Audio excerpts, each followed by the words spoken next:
Chers téléspectateurs, nous sommes dans le magnifique jardin de Madame Kwachavi et aujourd'hui nous allons parler du palmier. Madame Kwachavi, dites-nous déjà combien de variétés de palmiers il existe. Il y a au moins 2500 à 2600 échantillons de palmiers. Quand même, hein, c'est vraiment considérable. Vraiment. Ici, moi, j'ai au moins 20 variétés de palmiers.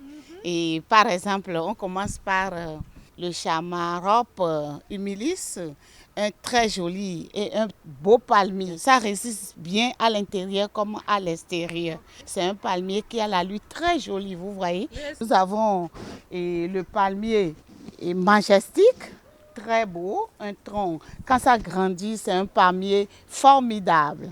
Et nous avons le palmier phoénis, nous avons le palmier queue de renard ou forstelle, nous avons le palmier cypress, le palmier nain cypress. Et quand j'imagine que nous, on ne connaît qu'un seul palmier, ça me fait bien rire qu'on a plus de 2000 variétés. Les palmiers symbolisent la royauté, la victoire et la puissance. Lors de la Pâque, Jésus est vainqueur. Les gens l'ont accueilli avec les rameaux, les feuillages du palmier. Et c'est la puissance, la victoire de Jésus. Vous pouvez avoir de petits palmiers sur le bureau, dans les maisons. Ça grandit ou pas? Oui, ça grandit tout doucement. Oui, c'est le nez. Nous avons ici le palmier Bismarckia. C'est un palmier imposant, très décoratif dans l'aménagement environnemental. C'est très beau quand c'est sur une superficie et on le met au milieu de la pelouse. C'est magnifique. Ici, nous avons le palmier champagne.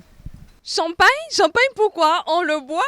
Non, non, tata, on ne le boit pas. Il faut voir l'allure du palmier. Ça a la forme de bouteille de champagne. Okay. Dites-nous, l'entretien des palmiers, est-ce que c'est compliqué? Non, c'est pas si compliqué pour entretenir les palmiers. Parce que les palmiers, ce sont des plantes qui résistent très bien. À l'intérieur, c'est un peu compliqué parce que ça a besoin de la luminosité.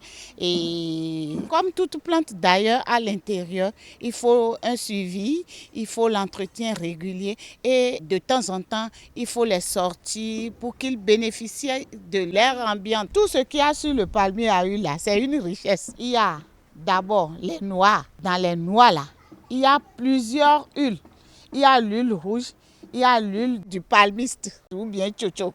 Est-ce que les palmiers aussi ont des vertus d'unification d'air et autres? Oui, bien sûr. Unification d'air, ça c'est la photosynthèse. Oui. Et dans le jardin en plein jour, il y a la photosynthèse, il y a les plantes qui dégagent de l'oxygène et vraiment c'est ça qui fait la vie. À bientôt et à la prochaine pour d'autres numéros.